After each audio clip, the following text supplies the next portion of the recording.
तो संसार एक बगीचा है, मेरे प्रभु का बगीचा है। इस बगीचे में यदि आपको कोई सेवा है, माता पिता की सेवा, परिवार की सेवा, उसे प्रभु की मान करके की, कोई बंधन नहीं। समझना, ये जो हम बहुत परेशान हैं, भगवत प्राप्ति अति कठिन है, ऐसा वैराग्य वैसा वैराग्य, केवल परिवर्तन करना है सोच का, सोच का केवल परिवर्तन है। हमें जितना लाभ इस माला चलाने से होगा ना, उतना ही लाभ उस किसान को होगा जो हर कदम पे राम राम बोलता है, कृष्ण कृष्ण बोलता है, हरि हरि बोलता है और किसानी कर। हमारा माला से ज्यादा उसका जोर होगा।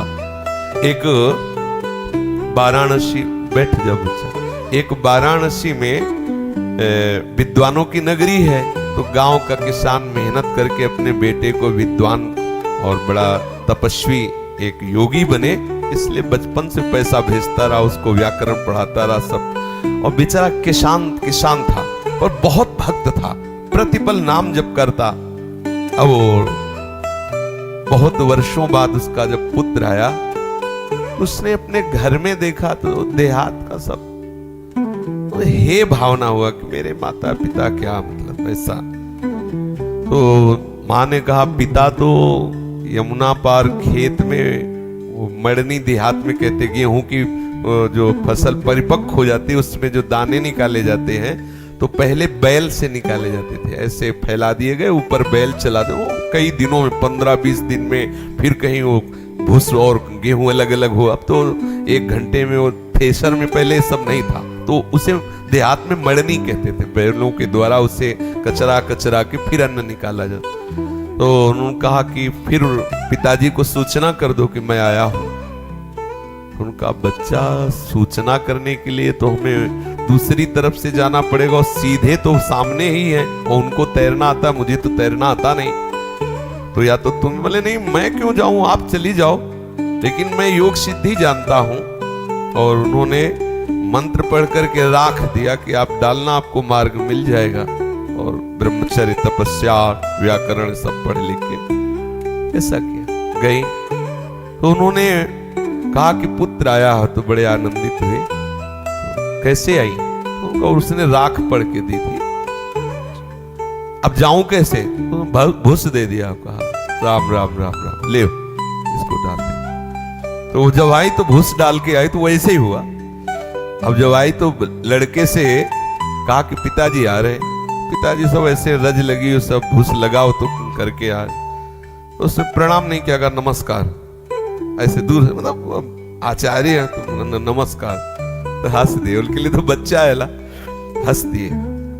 तो उनका पिताजी हंसे क्यों, बोले बच्चा हम तो तुमने पढ़ाने लिखाने के लिए भेजा था, लेकिन तुम तो मूर्खता पढ़ के आए हो। विद्या विनयम ददाति, तुम्हारे अंदर विनय नहीं है, इसका मतलब तुमने विद्या का अध्ययन नहीं किया।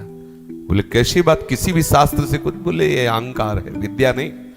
विद्या का प्रभाव है, वो नम्र और विनयशील हो जाता है। ये शरीर तुम्हारा पिता है और तुम नमस्कार बोल रहे हो, ना तो झुककर मस्तक रखना, ना ये तुम्हें लग रहा है ना कि पिता गंवार है, किसान है, और मैं विद्वान व्याकरण पढ़ा, लेकिन इसी किसानी और इसी गंवार पने से तुमको विद्वान, तुम्हें विद्वान बनाया, तुम्हें वहां भेजा, तुम्हें इतना पता नहीं।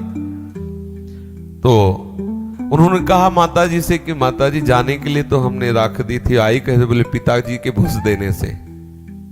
तो उनका पिताजी आप में ऐसी कौन सी शक्ति आई, हमने तो मंत्रों का अनुष्ठान किया है। बोले बेटा सच्चाई से भगवान के द्वारा दी हुई किसानी करता हूँ, आए हुए धन से, अन्न से, संतों अतिथियों का सेवन करता हूँ, नाम जप करता हूँ। मुझे उसके प्रताप से सब पता है कि तू क्या सोच रहा है, क्या करके आ रहा है, सारी सिद्धियां उसको प्राप्त हो, किसान है।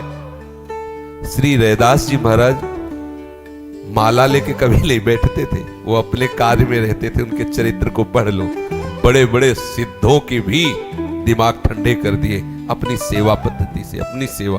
तो जिसको जो सेवा है, वो एक गृहस्थी की अपनी सेवा करता हुआ भजन करे।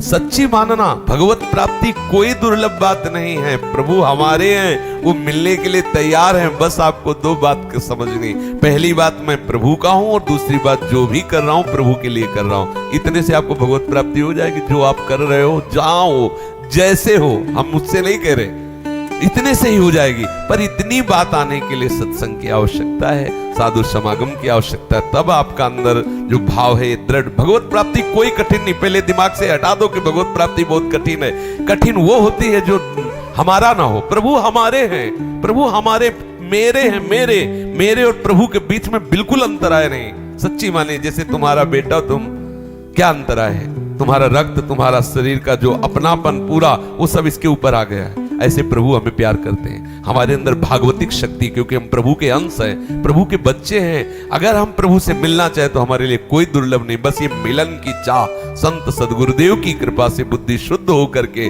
इस बात में आ जाती है, जो भी कर रहे हैं प्रभु के लिए कर रहे हैं, मेरा प्रभु के सिवा कोई नहीं, बस इसी से भगवत प्राप्ति हो जाती है।